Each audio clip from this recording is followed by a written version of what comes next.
Kahimo nagyukog yogurt lipay anak ko took 1 hour or 60 minutes kay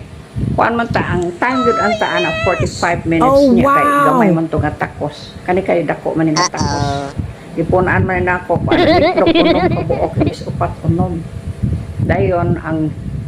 ang kuan wala ni siya harina ano ni siya ang katong yogurt may daghan imbes 500 grams gi 800 grams nako amo na nga kinahanglang ang itlog dungagan ang cornstarch gamay ra man cornstarch na 1/3 cup ra man muna akong gidungagan maingon na dai na ani nagwapa na magayon akong hinimo oy lipayon kay pa sa akong hinimo oy tempa akong kubuso na akong hinimo kubuso na akong hinimo gwapo kay no